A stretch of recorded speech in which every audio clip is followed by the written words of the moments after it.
Bom, pessoal, como de padrão, a gente já deu 5 minutos para dar o tempinho de pessoal foi entrando. Eu queria agradecer a todos que estão presentes aqui hoje. Boa noite. Meu nome é Lucas Michalwat. E, Arthur, se quiser continuar compartilhar a tela, por favor. Pode deixar, só estava ligando minha câmera. Perfeito. Bom, meu nome é Lucas Michalwat, eu sou atual presidente da Blockchain Insper. A Blockchain Insper, para quem não sabe, é a primeira organização estudantil do Brasil que é focada no estudo e no desenvolvimento de tecnologias de blockchain, né? Então a gente reúne estudantes dos 5 cursos do INSPER e se divide em algumas áreas de estudo que acabam se complementando, buscando criar um time altamente engajado e preparado para enfrentar a nova onda de tecnologia do mercado, né? Então a gente continua com o objetivo de ser o principal driver para o estudo e para a adoção dessa tecnologia aqui no Brasil, e criando conhecimento não apenas para agora também, mas como para o futuro, né? Então aqui a gente vai fazer a nossa terceira das 6 aulas sobre o tema da tecnologia blockchain. E só repetindo algumas informações que provavelmente já devem saber, como já foi informado por e-mail também, vocês terão acesso a um repositório com alguns links que explicam com um pouco mais de profundidade alguns dos conteúdos que serão abordados ao longo do curso. E vocês também vão conseguir formular perguntas pela plataforma da Slido, semelhante à dinâmica que vocês usaram nas últimas 2 aulas, né? Então vai ter um QR Code ou um link aqui no chat da sala de reunião e vocês vão poder encaminhar as perguntas ou as dúvidas à medida que elas forem surgindo, né? Então no final a gente vai abrir um espaço para responder elas.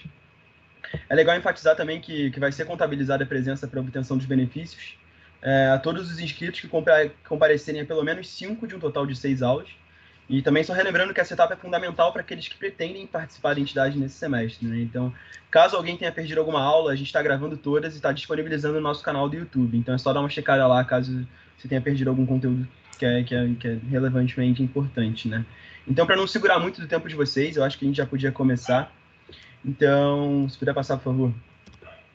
Se a gente for fazer uma recapitulação um pouco do que foi falado nas últimas 2 aulas, né, a gente sabe que blockchain nada mais é do que uma cadeia de blocos que é formada em ordem cronológica, né? Então, lembrando dos conceitos vistos nas últimas 2 aulas, o bloco atual sempre vai carregar consigo o hash do bloco anterior. Além disso, vai ter as informações que serão adicionadas com a mineração do bloco e tudo mais, igual vocês viram na dinâmica do funcionamento da aula passada. Todo esse processo é feito por usuários que não confiam uns nos outros, e especificamente no caso do Bitcoin, as informações carregadas pela Ledger, né, são dados a respeito de cada transação que é feita usando a moeda digital. Vocês viram o tema de transação na aula passada também, então nada além disso. Tudo isso é feito de maneira segura, óbvio, visto que o blockchain, pelo menos a blockchain do Bitcoin, opera por meio da prova de trabalho, ou Proof of Work para os bilíngues, então fazendo com que a rede inteira esteja em consenso, né? Se a gente for colocar em prática todas essas funcionalidades, é muito útil a gente relembrar do pilar da tecnologia e o contexto de surgimento dela, né? Então, se puder passar, por favor, Arthur. Ela, primeiramente, foi inventada para ser economicamente e socialmente disruptiva, né? Então, inclusive, a própria razão da existência dessa tecnologia é transformar a maneira como a gente faz transação e troca valor hoje em dia, né? Então, tudo isso com o objetivo de suprimir a necessidade de um mediador ou algum intermediário que possa ser caro ou intrusivo para alguma situação, né? Então, se ela tiver sucesso nesse propósito e se for amplamente adotada pelas pessoas, governos, empresas, enfim, todo no âmbito geral, né, ela vai com certeza ter profundas consequências na nossa sociedade da maneira que a gente vive hoje em dia, né? Então, como a gente vai ver na aula de hoje, ela já está tendo fortes influências no mundo. Então, para começar, se puder passar, por favor, também. Existem diferentes tipos de bases de dados hoje em dia, né? Então, se a gente parar para analisar o overview de bases de dados, a gente vai perceber que blockchain é uma minúscula parcela especializada em base de dados distribuída, né? Então, se puder passar também. Como a gente vê aqui, a gente tem um overview, né? Então, de um lado, a gente tem as bases centralizadas, onde você confia na entidade central, que controla os dados, e por isso a gente não tem a necessidade de entrar em consenso, né? Então, do outro lado, a gente tem as bases distribuídas, do lado direito da foto, que é onde você vai ver, onde você vai ter que se preocupar em confiar e entrar em consenso sobre algo, né? Então, em uma base de dados distribuída, você pode ter, por exemplo, uma base de dados confiável, que se junta para criar uma estrutura geral mais completa, né? Então, uma camada abaixo dessas bases distribuídas acabam aparecendo as ledgers distribuídas, que no mercado são conhecidas como DLTs, né? Então, no inglês é um acrônimo para Distributed Ledger Technologies. Então, que existem menos confiança entre os usuários que estão operando naquela rede. Então, ela permite que grupos que não confiem muito uns nos outros, né, entrem em consenso sobre algo usando alguma espécie de algoritmo, né? Então, por fim, existe mais uma camada dentro das distributed ledgers que são, por fim, são chamadas de blockchain, né? Então, aqui é interessante ressaltar que por uma década não tiveram novas implementações de DLTs, tá? Então, isso acabou levando as pessoas a pensarem que blockchain como por exemplo a blockchain do Bitcoin ou a do Ethereum, e sempre seria a única forma de DLT possível, né? Então, dessa maneira, a DLT é um termo genérico, se você for parar para analisar, é um termo genérico que descreve tecnologias que armazenam, distribuem ou facilitam a troca de valor, igual a gente falou um pouquinho antes, que é entre os usuários ligados em uma rede distribuída, que pode ser tanto feita de maneira pública ou privada, né? Então, a blockchain foi a primeira implementação de uma DLT, totalmente funcional, ou seja, todos os nodes da rede têm uma cópia do histórico de transação e chegam em consenso a respeito da validação de uma nova informação que vai ser adicionada naquela cadeia de blocos cronológica, né? Então, porém, muita gente não sabe que também existem outros tipos de DLTs, tá? Então, como as DAGs, que são grafos, e algumas outras tecnologias híbridas que funcionam como DLTs e armazenam dados em nós dentro de uma rede distribuída, né? Então, se puder passar, por favor. A pergunta que tem aqui é por que algumas empresas optariam por usar uma base de dados centralizada, né? Se a gente parar para analisar, a base de dados centralizada, ela possui uma entidade central que lida com todas as requisições e processamento da informação, né? Então, e ela é confiada para fazer isso. Então, é uma arquitetura muito simples, que permite atualizações imediatas de dados, uma economia de custos, é realmente barata, que só tem uma base central, e uma baixa redundância da rede, né, em termos tecnológicos. Mas tem sempre um lado ruim da coisa, né? Então, ela também é sujeita a bastante gargalo. Então, se estiver vindo muitas múltiplas requisições ao mesmo tempo, ela talvez já não consiga fazer isso de uma maneira otimizada, né? Então, ela não consegue gravar simultaneamente vários usuários, então as pessoas que quiserem acessar essa base de dados centrais, então as múltiplas setas que chegam apontando para esse meio do círculo, né, elas acabam faltando nesse quesito, né? Porque elas não conseguem operar ao mesmo tempo em cima dessa base de dados. E também existe um único ponto potencial de falha. Isso pode ser bom, mas se esse ponto de potencial de falha, né, for atacado, ou sofreu algum tipo de hack, ou for derrubado em alguma eventual ocasião, né, então todas as pessoas que estiverem fazendo requisições naquele momento acabam por ficar desligadas da rede, né, então ela acaba não compensando nesse sentido. Se você for passar o outro lado do círculo, vão ser as bases distribuídas, né, então é um grupo de nós que confiam uns nos outros e cooperam para manter uma visão geral consistente dentro desse sistema. Então, ela resulta em um sistema bem mais tolerante a falhas, né? Porque a base de dados está replicada, as pessoas conseguem trabalhar nela simultaneamente, então você consegue obedecer as múltiplas requests, né? As múltiplas requisições que forem feitas nessa base de dados de uma maneira bem mais otimizada que numa base de dados centralizada, né? Então, mas também acaba havendo sempre um porém, que ela acaba apresentando uma maior complexidade, né? Então, custos, óbvio, a implementação e a arquitetura dessa rede acaba fazendo com que ela seja mais cara e tenha mais pontos potenciais de falha. O que isso significa, né? Existem mais pontos da rede sujeitos a ataque. Então, apesar de se uma dessas bases de dados cair, né, a rede vai continuar funcionando, mas essa base de dados ela apresenta mais facilidade para ser encontrada, né? Então, você tem mais pontos sujeitos a ataque ou algum tipo de boicote. Enfim, se puder passar também. E existe, por fim, né, aquele grupo específico de ledgers distribuídas, na qual dentro deles estão as blockchains, que possuem um grupo de nós que não confiam uns nos outros, então você está operando dentro de uma rede que as pessoas não confiam umas nas outras. Os nós devem estar sempre em consenso para ter uma visão consistente daquele sistema, né? A gente falou da definição de estar em consenso na aula retrasada, né? O que significa estar em consenso? As pessoas concordarem sobre alguma espécie de informação que tem naquela rede, né? Então, para ter uma visão consistente do sistema, você precisa estar em consenso em uma rede que as pessoas não confiam umas nas outras. Também é um sistema que acaba usando a cadeia de blocos, né, como protocolo, e são conhecidos como blockchains, a maioria delas, né. Então, aqui eu queria fazer uma pergunta qual seria a principal diferença, né, entre uma ledger distribuída e uma base de dados distribuída, né? Então, a principal diferença, a diferença primordial aqui que a gente tem que levar em consideração é a confiança entre os usuários. Então, na base de dados, os nós confiam uns nos outros, né? Então, enquanto na ledger a confiança é atingida por meio de algoritmos de consenso.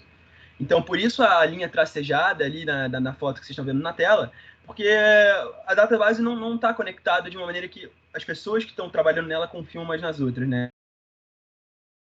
Ela é consistente, mas ela é garantida através de algoritmos, não através da confiança, né? Os algoritmos acabam levando a confiança, mas é de uma maneira diferente de você confiar no outro nó que está trabalhando na rede. Então, se puder passar, por favor. Então, hoje em dia, existem dois principais tipos de blockchain, tá? As públicas, que a gente abordou nas últimas duas aulas, elas são abertas e tem acesso livre, né, para todos e qualquer um com poder computacional suficiente para se tornar um nó daquela rede. Mas também tem do outro lado as permissionadas, né, que possuem um acesso um pouco mais restrito, não é aberto a 100% do público, enfim, tem toda uma questão de registro distribuído que não é aberto 100%. Isso aí pode acabar indo contra, né, o princípio de uma blockchain, mas isso a gente vai discutir no final da apresentação. Então, dentro das categorias... Se puder passar, por favor, Arthur. Dentro das categorias das blockchains públicas, né, que estão em azul do lado esquerdo da tela, são as blockchains das duas principais criptomoedas do mercado, né? Então, Bitcoin e Ethereum, elas possuem a blockchain 100% pública, qualquer pessoa que tiver poder computacional pode virar um nó validador daquela rede, e a ideia é mais ou menos essa. Então, dentro do outro lado, né, das blockchains permissionadas, que estão em vermelho, existem outros dois grupos, né? Então, existem as privadas, que são estruturadas por uma única instituição, então é apenas uma empresa que trabalha em cima delas, estrutura todo aquele fluxo de dados e toda aquela arquitetura de dados interna. E existem as que são permissionadas, né? Ou seja, que foram operadas por consórcios. E a ideia aqui é um consórcio, a definição de um consórcio que é a associação de uma empresa, né, de empresas, no caso, que tem o mesmo interesse corporativo e acabam trabalhando em cima de uma mesma causa, né? Então, aqui no caso, é desenvolver bases de dados distribuídas que operem no estilo de uma blockchain que fosse consertar algum propósito no mundo, que fosse causa comum entre essas empresas, né? E alguns exemplos dela que a gente vai ver mais para frente é a Ripple, a Hyperledger, a R3. Então, dado todo esse panorama de blockchain, que blockchain já acabou conquistando, existem muitas opções sobre o jeito que as pessoas enxergam a tecnologia, né? Então, se puder passar, Arthur, por favor. Aperta de novo. Aí, perfeito. Existem as pessoas que acham que blockchain Bitcoin, na verdade, desculpa, vai ser a moeda do futuro. Então, são entusiastas, são defensores da tecnologia, eles acabam apoiando uma economia mais descentralizada, né? No estilo dos ANCAPs aí, desculpa se tem algum ANCAP dentro da live, mas é um pouco desse estilo, né? Bitcoin vai ser adotado como moeda padrão, vai substituir as moedas fiduciárias, padrões de cada país e tudo mais. Também existem as pessoas que falam que blockchain é péssimo e que não funciona para nada, que são as pessoas que acabam preferindo um banco de dados um pouco mais centralizado, um controle maior da informação e uma arquitetura um pouco mais simples e menos redundante, né? Então, como a gente acabou falando um pouco mais atrás. Também existem as pessoas que falam que blockchain só é usado para comprar coisas ilegais na internet. Então, dado que blockchain é uma tecnologia, um sistema peer-to-peer, né, distribuído, muitas vezes as pessoas acabam associando, né, o uso de torrent, ou baixar, ou fazer o download de filmes e músicas piratas na internet, usando toda essa tecnologia, eles acabam associando isso aí a coisas ilegais, né? Então, tem esse lado péssimo, tem o lado pessimista da tecnologia, que as pessoas que usam ela só querem trabalhar em coisa ilegal, e é um bode expiatório para você trabalhar e conseguir informações que não era para você conseguir, enfim. Existem vários céticos no mundo, né? Então, e por último, também existem as pessoas que falam que colocaria blockchain em tudo. São as pessoas que falam que também existem os apoiadores, né, da tecnologia que incorporam a buzzwords de blockchain, né? Quando a tecnologia surgiu, acabou virando muito um buzzword. E eles incorporaram essa buzzword no vocabulário diário deles, né? Então, no fala do dia a dia, eles falam para colocar blockchain em qualquer problema que eles percebem, qualquer ideia que eles têm. Então, tudo ficaria melhor se blockchain tivesse implementado, né? E a gente sabe que não é bem assim. Então, se a gente for passar... Agora que a gente já tem uma ideia do panorama, né? E está saindo... Quer dizer, agora que a gente tem um pouco da ideia do como é que a tecnologia está estruturada, a gente pode sair um pouco do panorama do que todo mundo acha que está fazendo, né? Do que todo mundo acha que a tecnologia atingiu, e entrar um pouco no fato do que está sendo feito e implementado de verdade, né? Então, as coisas vão ficar um pouco mais claras a partir de agora. Se a gente for ver, vai ter 4 pilares principais de aplicações da tecnologia blockchain, né? A primeira delas é os smart contracts, que a gente vai ver um pouco mais para frente. O segundo delas acaba sempre estando aqui, o pilar das finanças. O terceiro pilar, bem forte aqui no caso, né, são os pilares de registros, que a gente vai entender um pouco mais para frente também. E por último, as plataformas que acabam utilizando a tecnologia, né? Então, agora eu queria passar a palavra para o Gabriel, que vai explicar um pouco dos smart contracts e Ethereum, como é que eles funcionam. Obrigado. Oi, tudo bom? Então, começando pelo primeiro pilar do smart contract. Pode passar, José? Começando pela definição de smart contract, ele é um código que facilita, verifica, impõe a negociação ou execução de um contrato digital e executado pela entidade confiável. O contrato inteligente, então, ele pode se referir a qualquer tipo de contrato que seja capaz de ser auto-executado. formalizado, negociado entre duas ou mais partes, e não necessariamente precisaria de um intermediário. Pode passar. Em um contrato, então, convencional, as duas partes ficariam com uma cópia do contrato assinada, para que, se alguma delas não fosse cumprida, você pudesse usar como prova na justiça, de algum órgão de justiça. E os contratos inteligentes, eles funcionariam como um contrato normal, só que digital e automático, onde duas partes elas teriam interesse em fazer algum tipo de acordo. Então, as cláusulas elas são definidas em um código que ele se auto-executa sozinho se as condições forem atendidas. Isso é registrado em um local público para que possam ser para que não possam ser alteradas. E quando alguma dessas cláusulas ela encontra quando alguma dessas condições que ela foi implementada acontecem, elas disparam algum evento que vai começar a ser executado para disparar o contrato. Pode ir para o próximo.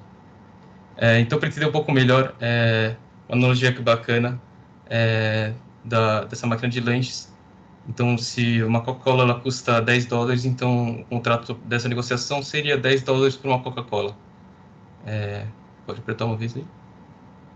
Então, se você quisesse fazer essa negociação, você colocaria $10 e a máquina te daria uma Coca-Cola e a máquina ficaria com dinheiro. Mas agora, se você colocasse só $5 e tentasse executar essa compra, ela te devolveria o dinheiro e não te daria Coca-Cola, né? Nesse caso, então, a máquina seria a plataforma que organizaria essa negociação entre o comprador e o vendedor. Pode ir para o próximo. E a principal... Pode ir para o próximo, por favor.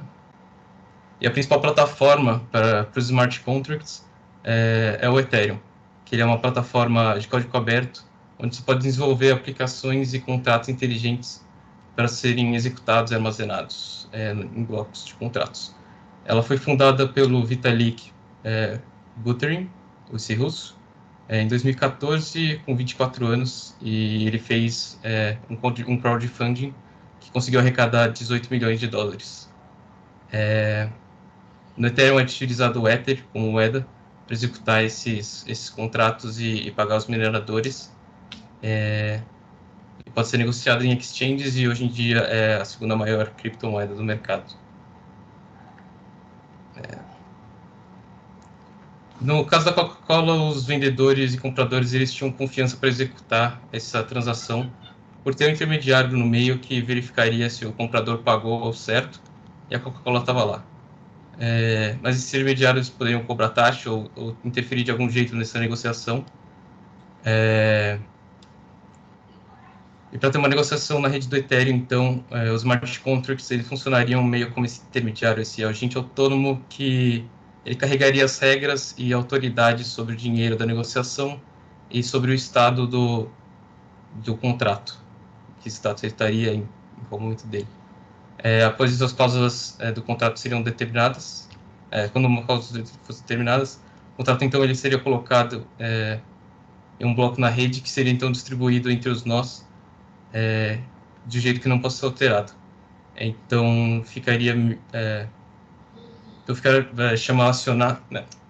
Então nesse bloco então você conseguiria chamar ou acionar qualquer tipo de função que você colocou codificada no contrato, como por exemplo o pagamento dos $10 da Coca-Cola, que fariam desencadear um processo que foi programado, como por exemplo entregar a Coca-Cola. Próximo. Então o Ethereum ele vai buscar descentralizar, registrar, tornar seguro e comercializar tudo que possa ser programável. Igual o Bitcoin ele tenta remover os bancos como intermediários de transações financeiras, o Ethereum ele possibilita retirar intermediários de muito mais outras áreas. Além disso, ele pode ter outras finalidades também. armazenar e manter os dados. Então, por guardar histórico de negociações de usuários e estados de contrato e em uma blockchain, gerenciar a relação entre usuários, não necessariamente confiáveis, estabelecendo contrato entre eles por meio de todos os métodos de autoexecução que ele tem das duas partes, porque caso alguma delas não fosse atendida, ou ele teria ferramentas para conseguir cancelar ou retroceder a negociação. Ele também poderia fornecer funções específicas para outros softwares. Isso é ligado à possibilidade dele poder programar ações para serem disparadas e executar algum tipo de, quando executa algum tipo de evento ou enviado algum tipo de mensagem para esse bloco. Poder também transmitir e utilizar dados de forma rápida, barata. Também pode ser visto como comprovação de identidade por ter meios de assinatura entre as partes do contrato. Pode ir próximo. E a rede Ethereum também permite desenvolver vários tipos de aplicações, várias funcionalidades interessantes no smart contracts. Os aplicativos descentralizados, os de apps, então eles vão buscar fazer aplicações que eliminem intermediários. Eles podem ser desenvolvidos em plataformas como Ethereum, para você poder utilizar alguns tipos de ferramentas de smart contracts, como transações de token, utilização de regras de sanções automáticas e o registro. Um exemplo famoso é o CryptoKitties, que é um joguinho que você consegue se permitir você comprar, vender, colecionar os gatinhos virtuais, que usaria esse caso como um armazenamento para as coleções de gatinhos, e negociações de gatos seria tudo por meio da Ethereum, da rede Ethereum. Beleza. Bom, obrigado, Gabriel Duarte. Agora, nessa sessão da apresentação, a gente vai explicar um pouco como uso de casos que blockchain, aplicações descentralizadas, né, quais são os usos de casos desse no setor de financeiro, né, no setor de finanças.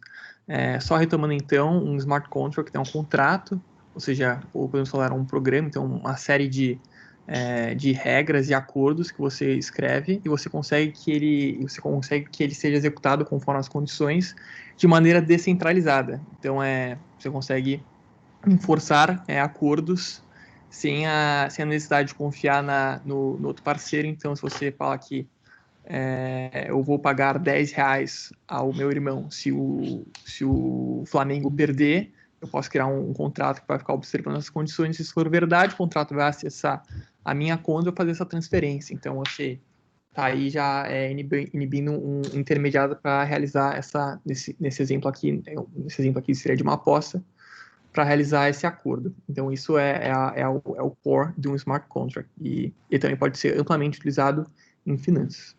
Você pode passar o slide, por favor?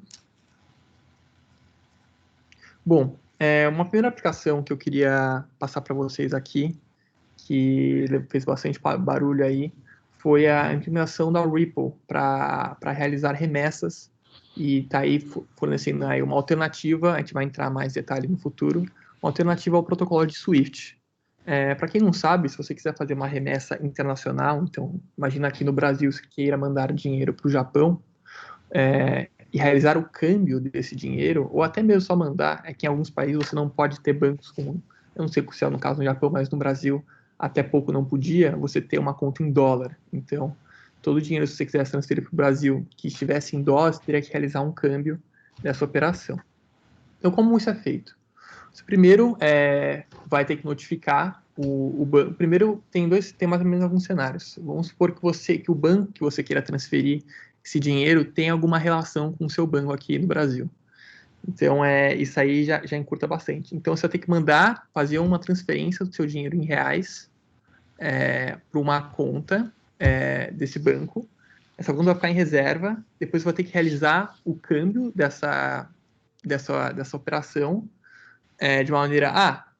ver se alguém tem... Você vai ter que achar alguma pessoa que queira receber esses reais em troca da moeda, que queira fazer o câmbio, realizar essa operação. Então, você vai ter que transferir os seus reais para alguém que queira dólares, E essa galera que quer dólar vai te transferir a quantidade respectiva, dependendo do câmbio que você fizer em dólares, e assim você vai realizar essa transação de cambial.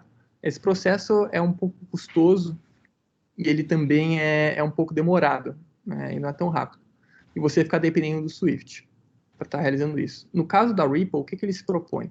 Você quer fazer uma transação. No caso, você faria uma transação, você converteria numa exchange uma moeda que você quer, então, sei lá, real. Você compraria a quantidade de reais equivalentes em Ripple, enviaria a Ripple para o banco que você quer fazer essa transação, quer mandar esse dinheiro. O banco lá em Ripple iria transformar esses Ripples na moeda que você quer que você quer mandar lá. Então, se você quiser mandar em real, ele vai transformar esse Ripple em real e vai deixar lá. Se quiser transformar em dólar, vai transformar esse Ripple em dólar e vai deixar lá. Então, ele serve como esse protocolo serve muito como uma moeda ponte, né? Então, você tem aí uma moeda intermediária para estar realizando as transações e você tem toda a confiança e certeza de como funciona todo o processo, porque ele está em uma blockchain, você pode checar o livro registro, as transações e tal, como a gente tinha conversado na aula passada. Uma grande diferença da Ripple e do Bitcoin é que você tem uma blockchain permissionada. Como assim, blockchain permissionada? Nesse caso, os nós validadores são escolhidos e são poucos. Não é todo mundo que pode ser um nó validador, existe um processo de aplicação. E com isso você tem uma componente que você precisa, para a rede funcionar, então, uma componente que é de confiança. Então, o próprio protocolo de consenso, que é o Federal Consensus, ele exige um pouco mais de confiança do que o nosso Proof of Work do Bitcoin. Em compensação, ele é mais rápido. Então, você consegue estar realizando aí 1.500 transações por segundo, e em contrapartida no Bitcoin você tem 4 transações por segundo. Então, foi uma das maneiras de se implementar um sistema que seja escalável, auditável e um pouco descentralizado, para não concentrar todo o poder em uma pessoa só. Mas ele ainda é mais centralizado do que o próprio Bitcoin. Pode passar, por favor. O SWIFT, o protocolo que eu expliquei, ele foi criado lá por volta em meados de 1970, para colocar um padrão na indústria, né? Como é que você enviava dinheiro entre 1970, eu não sei, devia ser uma bagunça, e realizar uma padronização bancária mundial para que o envio de dinheiro entre divisas se realizasse de forma mais fácil. Porém, é um sistema ainda muito complicado e com muitos intermediários necessários. Você tem que passar por muitos bancos para acessar um banco que você não tem uma relação, e isso acaba sendo um pouco custoso. Vendo essa transformação, a organização da Swift percebeu que eles poderiam sim realizar, tinha muitos benefícios sim que eles poderiam usar usando blockchain. Então eles resolveram usar uma blockchain chamada Corda. Corda é uma blockchain permissionada, tal como a Ripple, só que é desenvolvida por uma outra empresa chamada R3, que faz soluções de blockchain pautadas para indústrias. Então, nesse caso, o Swift inteiro não é feito em Corda, ele ainda usa muito sistema passado, que é extremamente centralizado, mas eles já estão realizando por essa mudança. Está em um processo de teste e transição. E é isso. Um outro ponto que é um pouco complicado do Swift é a questão de censura. Os Estados Unidos, principalmente a NSA, tem uma grande influência nessa organização. Se eles quiserem, eles podem bloquear ou colocar países em blacklists. Então, algo que aconteceu com o Irã, não estou defendendo o Irã aqui, mas eles colocaram sanções e desligaram o Irã do sistema bancário internacional. Isso é um pouco perigoso, se você parar para pensar, porque você está dando todo esse poder para uma superpotência. E, na nossa visão, eu acredito que o banco deve ser algo completamente voltados para banco, né? Não ficar seguindo a agenda de algum determinado país. Então, os problemas de censura e também de invasão de privacidade. A NSA consegue e analisa todas as transações que ocorrem no SWIFT. Então, eles sabem quem é a pessoa que está mandando, para quem está mandando, quem está recebendo. Tem toda essa questão de privacidade, que também é um grande problema no SWIFT, que é o preço que a gente paga por essa comodidade, né? Um dos preços, né? Você tem um sistema extremamente eficiente e rápido, mas ele tem pontos de falha. Então, se os Estados Unidos ou algum país poderoso, ele pode simplesmente usar a influência que ele tem para te tirar do sistema, e também toda a questão de privacidade, que no caso a NSA pode ficar usando para espiar o que você está fazendo, que tipo de transações você está fazendo. Pode passar, por favor. E por fim, nós temos aí uma solução, uma terceira solução que foi proposta, que também fez muito barulho, foi a Libra. No caso, foi uma stablecoin criada e encabeçada pelo Facebook. Então, a primeira versão da Libra tinha a seguinte ideia: eles iam emitir uma moeda que ia ser lastreada em uma cesta de ativos de baixo risco e moedas, então títulos e moedas. Então, eles tinham lá, eu não vou lembrar de cor agora, mas eles tinham lá a cesta ia ser composta por 15% de dólar, 20% de libra, euro, etc, etc. E isso formar uma cesta de ativos, eles iam emitir moedas que têm emitir moedas que poderiam ser convertidas por participações nessa cesta de ativos. Só que aconteceu alguns problemas, porque quem ia ser o detentor e escrever toda essa política de como o protocolo ia funcionar ou não, ia ser um board, um grupo formado por parceiros que o Facebook convidou e podiam queriam entrar e formar uma associação, uma fundação Libra, que ia ser sediada na Suíça. Então, cada participante ia entrar, pagar um pouco para fazer essa reserva, né, essa cesta de ativos, e eles iam ter um poder e ser os nós validadores desta rede. E ia tocando por assim. E no futuro, tinha um roadmap de desenvolvimento que no futuro eles iam, com o tempo, ia abrindo e democratizando essa rede e ia deixar de se tornar uma rede permissionada, então só com alguns nós validadores lá, que seriam as empresas do conselho, e ia virar algo democrático, que todos poderiam se validar as transações e serem nós. Mas por que isso não foi para frente? Muita barreira governamental. Um principal argumento que os governos usaram vamos supor que a Libra comece a ser usada extensamente. Porque, vamos lá, o Facebook ele tem uma presença muito forte globalmente, e eles, poxa, se quiserem, se a Libra vingasse de fato, eles poderiam, eles tinham essa ideia, eles podiam muito bem implementar o sistema de pagamentos usando o Libra nas próprias redes do Facebook. Então, você poderia mandar pagamentos via WhatsApp, ou pelo Message, ou pelo Facebook, ou pelo Instagram, e, sem dúvida, essa moeda ia ter um alto grau de adoção, muito mais pela comodidade.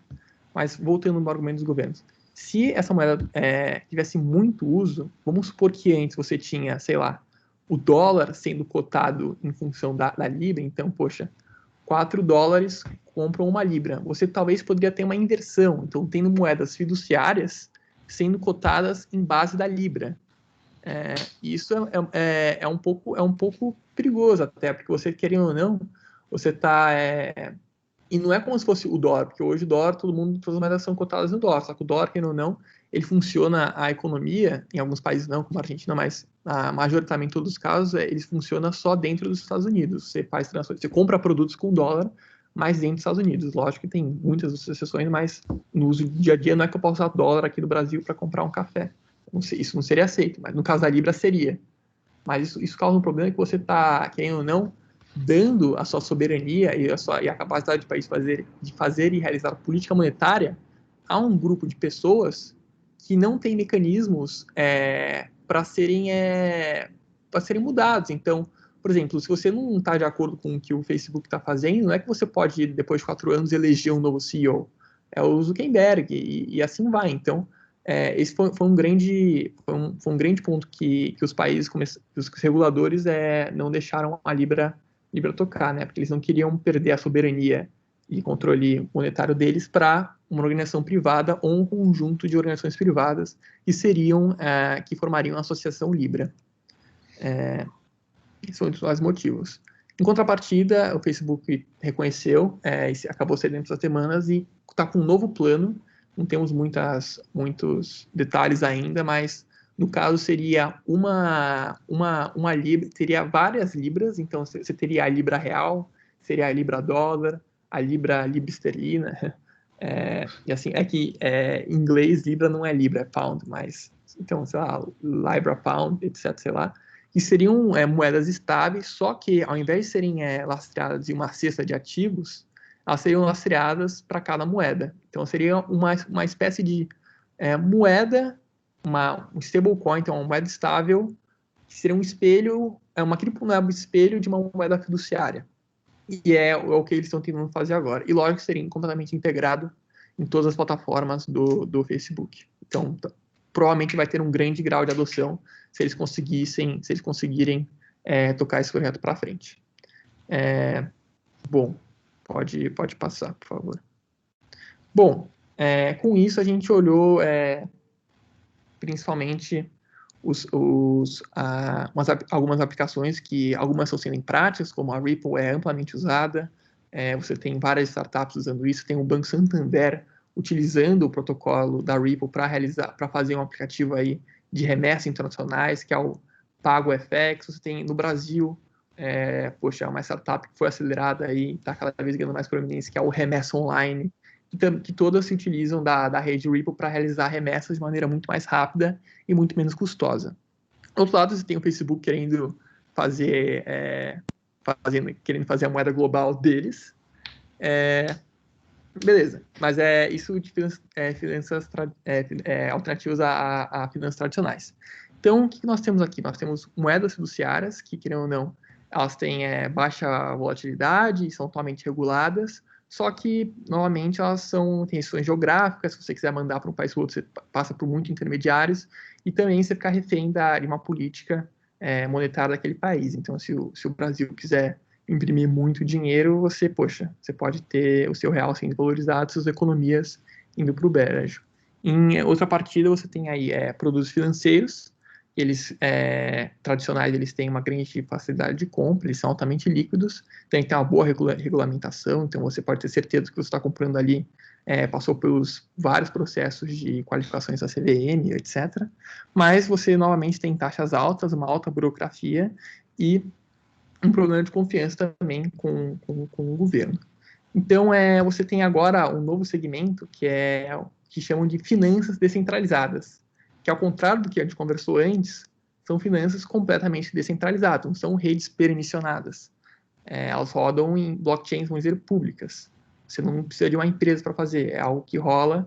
Se você quiser participar, você pode participar. Ele não abre mão da descentralização para aumentar os problemas de escalabilidade. Ele sempre faz de uma outra maneira. Pode passar, e agora o Arthur vai falar um pouquinho sobre como isso é feito. Bem, perfeito. Tá, então a gente apresentou aqui sobre alguns modelos mais tradicionais de economia, tipo, a gente falou sobre moedas fiduciárias e sobre produtos financeiros tradicionais. Então, reza a pergunta que é qual a alternativa para isso, como que blockchain propõe resolver alguns desses problemas, o que já está sendo botado em prática e coisas do tipo. Então, primeiramente, quando você vai falar sobre moedas fiduciárias, obviamente a conclusão que a gente tem que a resposta de blockchain para isso são as criptomoedas, né?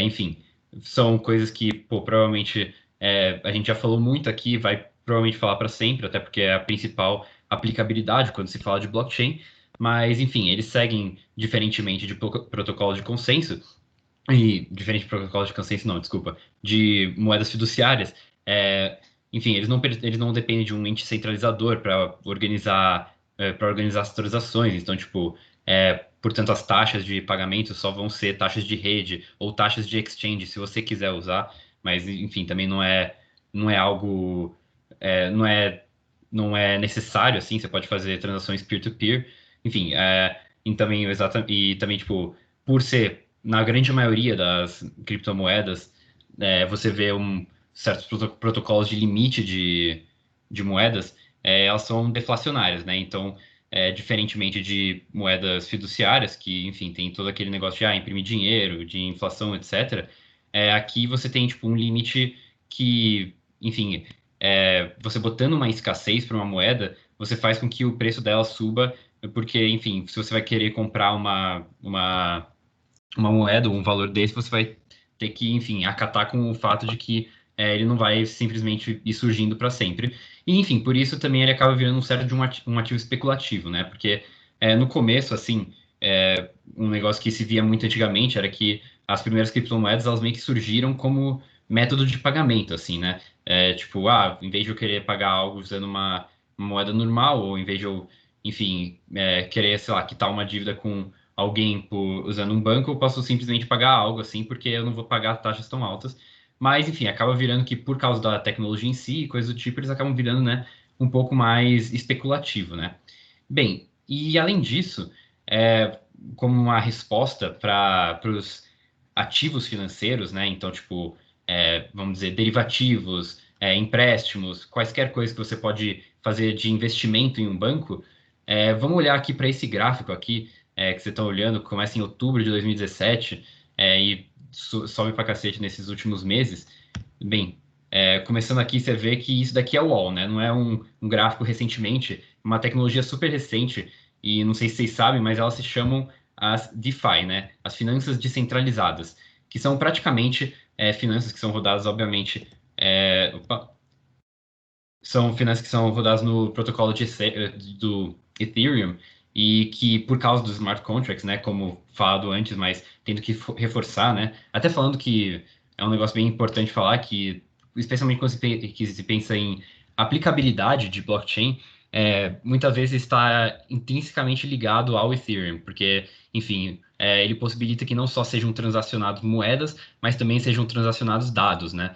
Então, enfim, a partir do protocolo do Ethereum, você cria contratos e tudo mais que você aí vai poder oferecer diversas coisas. Então, tipo, derivativos, empréstimos, remessas, as DX, as DEX, né? Que são as exchanges descentralizadas, stablecoins e e-commerce.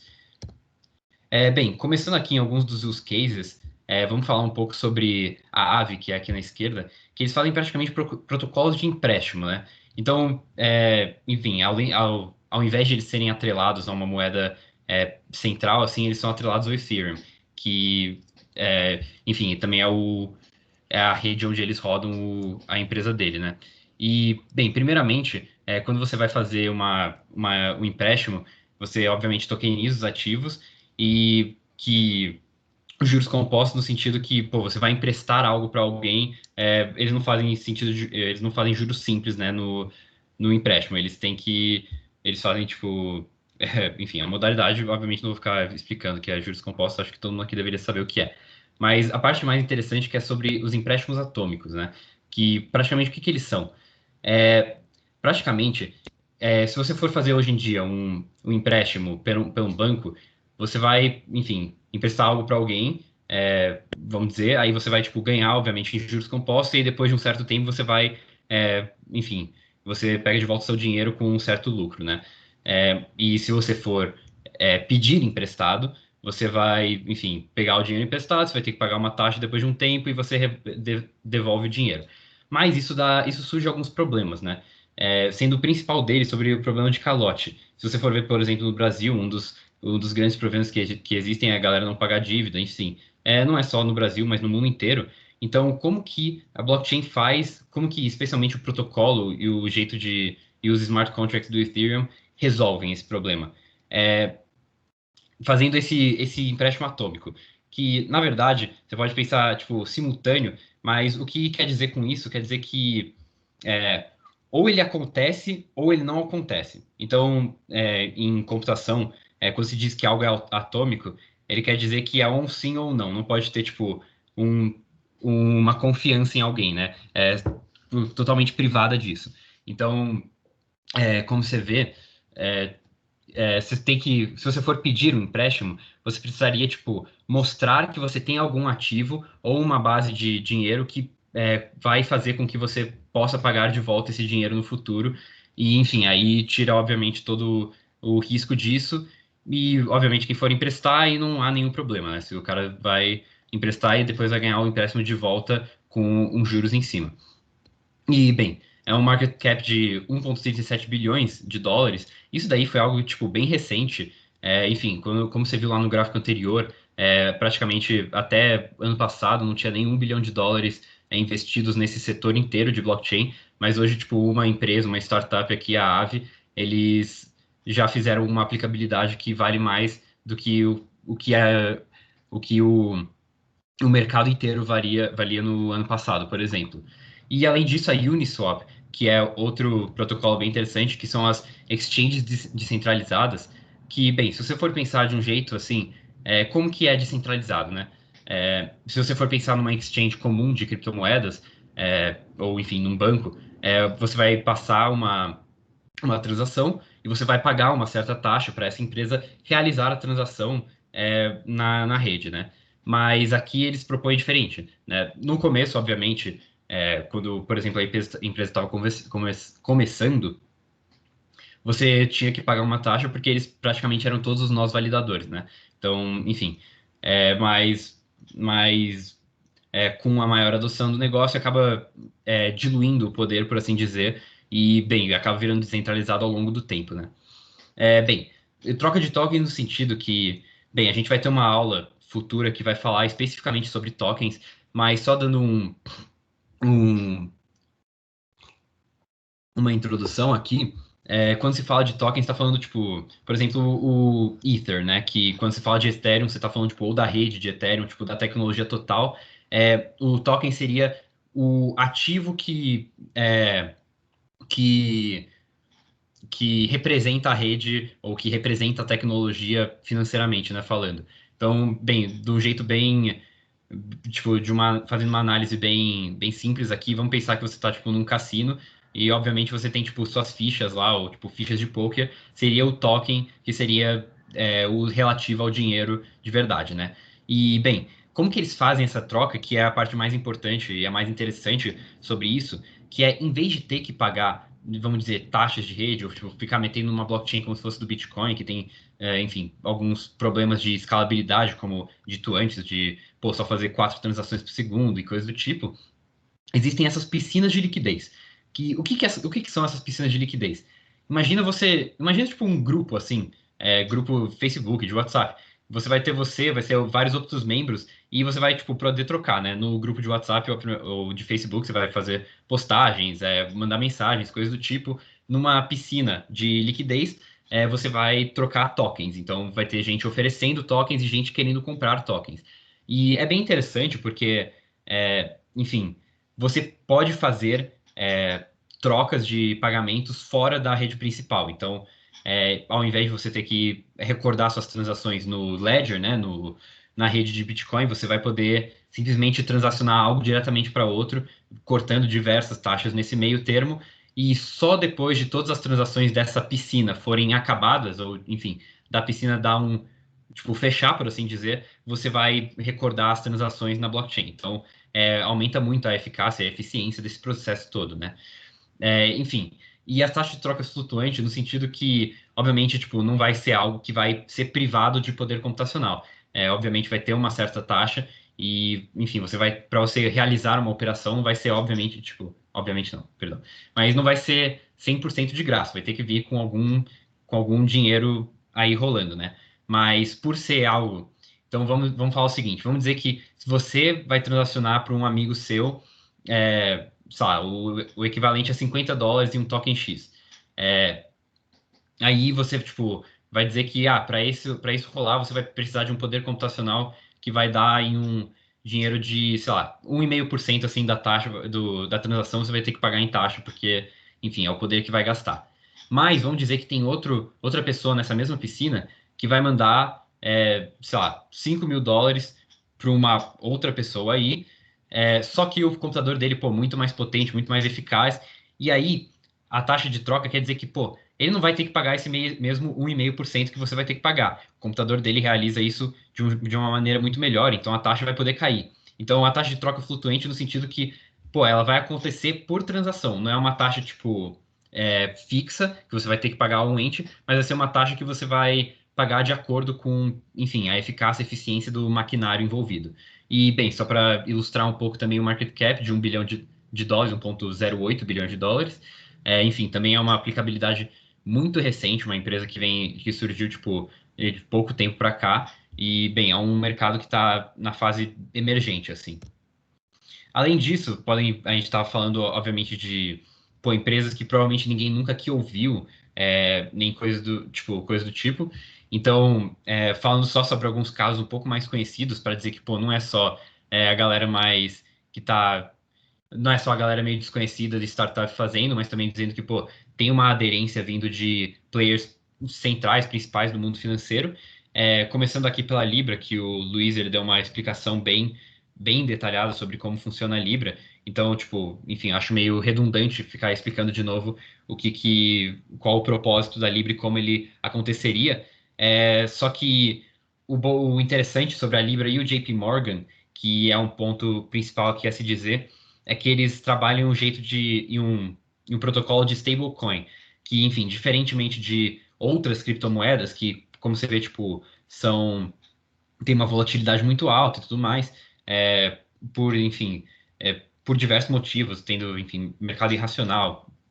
Análises financeiras, assim, entram um pouco mais, mas, enfim, eles são são ativos especulativos, então eles têm, tipo, uma volatilidade muito mais alta. Stablecoin, eles pretendem, tipo, resolver isso para, tipo, usar os protocolos de criptomoeda, só que meio que lastreando mesmo em moedas fiduciárias. Então, por exemplo, você poderia, tipo, lastreá-lo ao dólar e dizer que vai ter uma taxa de conversão constante. Então, por exemplo, como o Luiz tinha falado, o Libra poderia ser $4 para uma Libra e vai ser sempre assim, enfim, independente do mercado, né?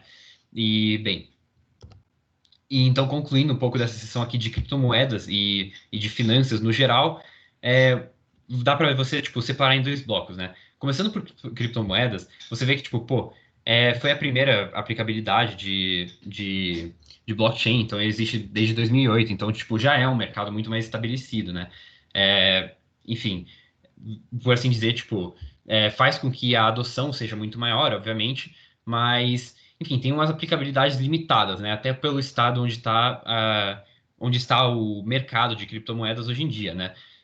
Pô, acho que dificilmente alguém vai querer fazer, tipo, fazer aplicações, tipo, usando criptomoedas, ou, tipo, usar criptomoedas para, enfim, transacionar. Muita gente até se pergunta se, tipo, por exemplo, o Bitcoin, se ele realmente se configura como uma moeda, uma vez que, tipo, diversas das funcionalidades de uma moeda tradicional são privadas e, tipo, algumas outras funcionalidades começam a surgir a partir daí, né? E, pô, quando você vê no caso das DeFi, um ramo super recente, surgiu, tipo, em 2017. Quando eu digo 100 players grandes, não quer dizer que, tipo, não existam, mas quer dizer que os maiores aplicabilidades, as maiores empresas que desenvolvem aplicações de DeFi são startups, são pequenas empresas que estão começando a surgir agora no mercado.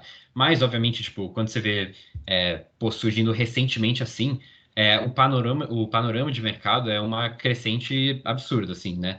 Que começa a realmente botar a blockchain e botar toda essa tecnologia que, pô, já estava sendo especulado como coisa do futuro em prática, né? As DeFis tiram esse negócio de dizer que a blockchain é algo do futuro e começa a ser o agora, né? Enfim, além disso, como você vê, por fim, o market cap total de criptomoedas e DeFi, você vê que criptomoedas ainda está ligas acima de DeFi, mas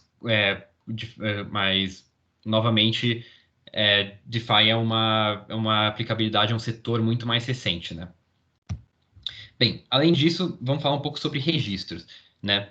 Então, talvez agora você pense em registros, né? E, pô, a gente acabou de falar sobre smart contracts em absolutamente tudo. E você pensa, tipo, registros são, tipo, contratos, né? De um jeito ou de outro. E, bem, smart contracts são contratos, né? Então, talvez você esteja pensando, tipo, registros são smart contracts, ou, tipo, seria um pouco redundante explicar sobre registros. E, bem, enfim, são a mesma coisa, né? Praticamente, explicando sucintamente, não, né? Smart contracts, na verdade, é o jeito, ou vamos dizer, o escopo maior que dá para, tipo, aplicar em diversos setores da economia. Então, tipo, você pode aplicar smart contracts em finanças, em diversos outros setores da economia, mas registro é só um deles, né? Então, talvez, né, por que a gente vai falar especificamente de registros, ao invés de falar, tipo, sobre quaisquer as N outras aplicabilidades de smart contracts aqui? Primeiro, imagina, tipo, pô, aonde que é usado registros, ou aonde que se vê em registro? Então, tipo, talvez você esteja pensando, tipo, agora num cartório, ou, tipo, nos documentos que você carrega no seu bolso, tipo, RG, comprovante de residência, título de eleitor, que agora vai ter eleição no fim desse ano. Bem, primeiramente que isso traz umas burocracias imensas, né? Tipo, a famosa papelada, né? De, tipo, você tem que ficar guardando coisas em fichários. Pô, enfim, tem todos os processos de governo para liberar documento, coisas do tipo. E, além disso, processos muito ineficazes, assim, né? Obviamente, tipo, entra um pouco no jeito de papelado, mas, tipo, para você conseguir tirar um RG hoje, você tem que passar lá no Poupa-Tempo e tudo mais. Enfim, para você renovar seu passaporte, você tem que passar no Poupa-Tempo se for o brasileiro, se for de um outro país, você tem que passar no consulado de um país. Enfim, tem todos uns processos muito chatos que, tipo, se você fosse implementar blockchain nos processos, você poderia, tipo, cortar muito dos custos adicionais, tipo, do tempo gasto e tudo mais, né? Além disso, falsificação de documentos, né? Não é algo que ocorre muito frequentemente, assim, não é tipo, pô, vou falsificar aqui, mas, tipo, é, obviamente é possível, né? Você pode falsificar quaisquer tipos de documentos, então, tipo, existem hoje em dia, especialmente se for documento em papel, pô, hoje em dia existem mercados, tipo, ilegítimos que, pô, fazem isso praticamente um a um, né? Difícil de você diferenciar o que é o documento original para um documento fácil, né? Enfim, entrando novamente no manuseio de registros, pô, imagina se você está, tipo, querendo procurar algum documento importante para conseguir concluir um processo, aí você vai ter que, tipo, abrir um fichário lá e ficar, tipo, folheando diversos outros papéis, coisas do tipo. Enfim, o estoque até é muito mais difícil, então, tipo, pô, talvez você, imagine se você não tem, tipo, um lugar específico para guardar todos os seus documentos, tudo, pô, talvez, tipo, encontrar um documento, você pode perder documentos, eu acho que enfim, muitas vezes, ou você já perdeu, ou você pelo menos conhece alguém que já perdeu, tipo, algum documento importante, né? Então, meio que entra um pouco nessa questão. E além disso, fontes diferentes, e dando um pouco do spoiler de aplicabilidade no setor, imagina que você vai ter, tipo, um histórico médico em dois hospitais diferentes, né? Você vai, tipo, você vai querer, tipo, pedir para um hospital, vai ter que, tipo, pedir para imprimir o documento, passar para você, ou, tipo, ter que entrar na sua conta e tudo mais, mandar para outro hospital. Então, se você tiver uma blockchain, poderia, tipo, enfim, cortar muito desse processo, desses gastos, né? E outros, porque, enfim, acaba entrando em muito mais, mas acaba que o grosso do problema entra nesses pontos principais aqui falando. Enfim, uma das aplicabilidades que a gente vê aqui principais é do agronegócio, né? Enfim, aqui esse é um report que a gente tinha feito semestre passado, que a gente via sobre como blockchain poderia se encaixar no setor agropecuário e tudo mais, e vai ter uns insights bem bacanas, até tipo o caso de uso que a gente vai dar aqui é um caso de uso que a gente tirou do nosso report, né? Enfim, primeiro, por que alguém iria querer um registro no agronegócio, né? Quando a gente fala sobre registros, a gente está falando especificamente sobre registro de terras, para ser específico. Tá? Enfim, é um registro de terras. Então, vamos dizer, por exemplo, você é um fazendeiro aqui brasileiro, você tem, tipo, sua terra lá, só que é uma terra, tipo, imensa, de muitos hectares e tudo mais. Como que você vai poder dizer que hoje, tipo, como você vai poder comprovar que aquela terra é sua, né? Tipo, obviamente, tipo, ocupação de terras é algo que existe no Brasil, né? Não é tipo, pô, é, não é tipo coisa que você só vê no jornal, é coisa que acontece, né? Mesmo. Então, primeiro, se você for ver, tipo, na questão de descentralizado, teria tipo uma certa integridade transacional. Então, tipo, pô, se você fosse pedir para fazer uma transação assim, tipo, dizer, vou comprar uma terra nova ou coisa do tipo, não vai ter nenhum nenhuma motivação para você, tipo, mentir dados ou preços, porque, enfim, por ser registrados em uma blockchain com as devidas permissões, qualquer um vai poder, tipo, ver essa transação e, pô, isso pode acabar dando em processo. Então, tipo, tira toda essa parte de, tipo, mentir em documento, tipo, falsificar coisas. Enfim, imutável e seguro entra novamente nesse quesito de falsificar. Então, tipo, obviamente vai estar lá gravado numa blockchain e só vai poder gravar numa blockchain entes permissionados, né? Então, tipo, público, assim, obviamente existe o caso de público ou permissionado. Só que leva um pouco em mente de quando eu estou falando aqui especificamente de registro em agronegócio, vamos pensar um pouco sobre uma rede pública ou, enfim, uma rede que foi criada por um governo, um órgão centralizador, só que acabou, tipo, tendo um uso bem grande, então, tipo, os nossos validadores passam a ser, tipo, quaisquer pessoas com poder computacional o suficiente, né? Então, aí se configuraria, obviamente, como uma blockchain pública. Então, tipo, pô, compartilhar os dados, tipo, você, tipo, comprovar uma terra para pro governo, ou, tipo, você, tipo, compartilhar algo com outra pessoa, alguma outra, sei lá, empresa, pessoa interessada, pô, bem fácil, é só você jogar lá seus dados numa transação e esperar acontecer. E além disso, obviamente, elimina terceiros, no sentido que você não vai precisar de, pô, ir no cartório ou ir em tal lugar para fazer isso. Você, tipo, pode ir do seu computador em uma aplicação e fazer diretamente de casa, né? Bem, aqui, só para, enfim, ilustrar um pouco de como aconteceria, tipo, um registro de um título de terras em uma blockchain. Enfim, vai ter aqui em cima o usuário que vai querer aplicar o dinheiro para registrar seu título.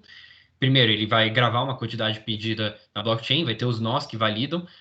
Enfim, os centrais é um pouco redundante, né? Acaba sendo governo e tudo mais, mas também podem ser tipo nós com poder computacional suficiente. E, enfim, aí a biometria sua vai ser cadastrada junto com o registro. Então, tipo, você pode, enfim, gravar, em vez de ter que gravar assinatura ou tudo mais, vai ser tipo sua assinatura digital, vai estar lá atrelado à sua public key, né? E por fim o registro é feito, né? Isso corta diversos intermediários e tudo mais, deixa o processo muito mais eficaz. E aqui, onde você vê dois use cases, vamos dizer, de sucesso, mas que ainda estão por. Não ainda estão por vir, mas ainda estão sendo implementados, eles estão começando a, enfim, a realmente ser usado, né?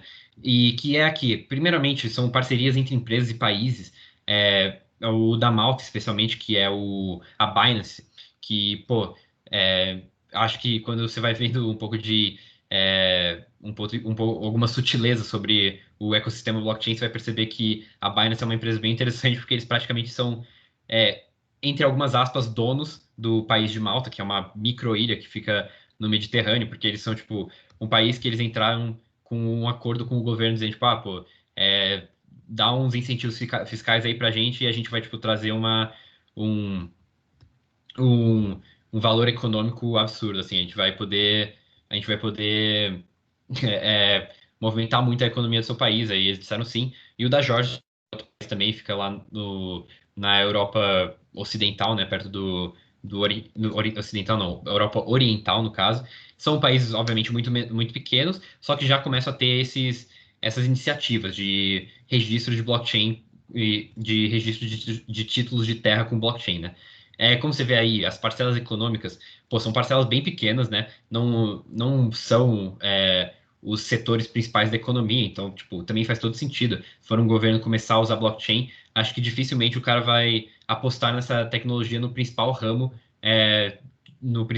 econômico, né? Então, meio que está passando por um período de teste nesses dois países, mas ele mostra algumas coisas, né? Tipo, como, primeiramente, existe uma eficiência muito maior quando você colabora com órgãos centrais, né? Então, tipo, pô, pensa assim, como que você vai registrar um título de terra em algo completamente tirado do governo, né? Acaba sendo um pouco inútil, né? Porque, no fim das contas, para você, enfim, a utilidade que vem de mostrar, de ter um título é de demonstrar que você tem uma terra, né? E, obviamente, aí acaba envolvendo o processo de governo e tudo mais. Então, acaba entrando um pouco nessa linha aí que mostra, tipo, a eficiência de colaboração e tudo mais. E dizendo também que, pô, blockchains, como a gente falou antes, é muito mais do que falar só de, enfim, rede de Bitcoin ou coisas 100% descentralizadas. Podem ser, tipo, redes permissionadas ou redes privadas e coisas do tipo. Além disso, tem o setor de saúde, que foi o nosso segundo report que a gente fez semestre passado. Enfim, novamente as aplicabilidades são bem parecidas com não as aplicabilidades, mas os problemas e o porquê de usar blockchain nos registros de saúde acaba sendo bem parecidos, né? Burocracia, eliminação de terceiros, etc, etc. E bem, aqui vamos ilustrar um pouco uma blockchain, uma ilustração bem, bem simples, só que como que seria? Imagina, obviamente, tipo, a rede seria criada com alguns órgãos maiores, assim, então poderia ser tipo hospitais, clínicas, farmácias. Então aí quando você fala no setor de saúde, não está falando especificamente de hospitais, mas está falando tipo de todo o ecossistema, de todos os players envolvidos, né? E eles começariam sendo os nossos validadores, até porque os mesmos são, tipo, os que vão deter o maior poder computacional, vão ser empresas muito maiores do que, tipo, pessoas quaisquer. Só que também você vai poder, tipo, fazer transações com outras pessoas, ou, tipo, você, ao longo do tempo, vai poder, tipo, também ser um nó validador dependendo do seu poder computacional e tudo mais. Tem aqui um destaque específico para essa linha vermelha, né, que é de hospital em hospital, porque hoje em dia, obviamente, você pode pedir o seu registro de um hospital e você manda para um outro, mas muitas vezes há uma certa incompatibilidade ou algo do tipo, especialmente em redes, tipo, talvez não de redes de hospitais privados, mas tipo, especialmente a rede pública aqui no Brasil, que sofre muito com isso.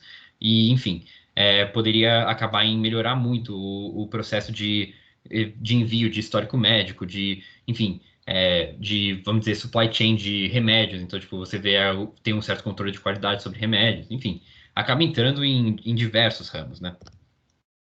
Aqui enfim, para a gente ilustrar um pouco de como pode ser usado, a gente vai falar um pouco sobre essa Z-Health, que até ela é uma empresa parceira da Blockchain Insper, então, tipo, a gente tipo, já entrou em call com eles, a gente compartilhou conhecimento, eles até ajudaram um pouco a gente a fazer o report que eu tinha mostrado aqui há 2 slides atrás. Enfim, é interessante porque é uma iniciativa brasileira, eles são uma empresa que está tipo, começando a surgir no cenário, eles vêm de Santa Catarina, enfim, é uma startup legal, e que, enfim, eles desenvolveram uma API, né, uma aplicação que, pô, eles vão conseguir fazer um jeito de, tipo, ter uma conversa em todos os hospitais, distribuidores, redes, pacientes. Então, obviamente, não é uma empresa, tipo, principal do ramo, mas está começando a fazer um barulho aí no cenário e tem uma demanda muito grande, especialmente, tipo, nas redes públicas aqui no Brasil, né? Enfim, primeiramente, você imagina que você vai ter lá seu histórico médico, por exemplo. Você vai guardar lá seus dados e, enfim, os médicos, eles vão guardar os dados no mesmo histórico. O que isso pode dizer? O que isso quer dizer praticamente é que você vai ter lá seu histórico médico e algum médico ou, enfim, qualquer pessoa que vai querer guardar, tipo, por exemplo, um exame, ele vai poder simplesmente jogar lá a transação com os dados do exame, e aí você vai receber no seu histórico médico, e aí vai ficando um histórico médico, tipo, primeiramente único, então não vai ter, tipo, não vai ter inconsistências de negócios, não, sei lá, vacinas, de vacinas, eu falo de carteira de vacina, né, no caso, vacinas, de exames feitos, enfim, todo o seu histórico aí, e obviamente no caso ele vai poder guardar, só que vai estar seus dados lá guardados bonitinhos no seu, né? Não vai ser algo que vai estar lá para o mundo inteiro ver, né?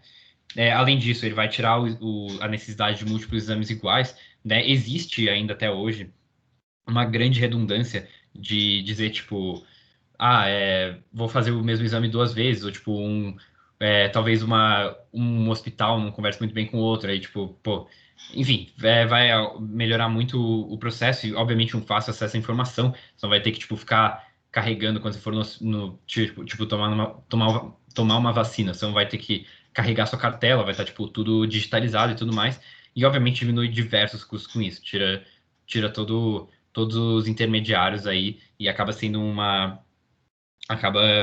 fazendo o processo muito mais eficaz. Passar a palavra para o André. Opa! Calma aí que vai aparecer. Aí. E aí, meu áudio tá bom? Tá tranquilo para ouvir? Dá para ouvir. Beleza. Bom, então, pessoal, a gente vai falar um pouco agora sobre as plataformas. Como o Arthur ele introduziu aí, todo mundo introduziu, a gente tem diversos aplicativos que trazem soluções, né? Tecnologia blockchain que trazem soluções também, cases que utilizaram essas tecnologias para solucionar alguns problemas.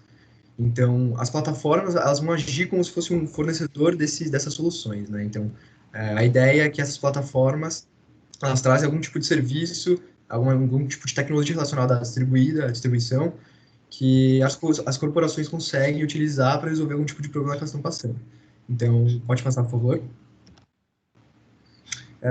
Alguma dessas plataformas, a gente pode ver aqui, ó, Hyperledger, R3 e PFS, e a gente vai ver essas três agora como uma das principais plataformas que tem ação hoje em dia.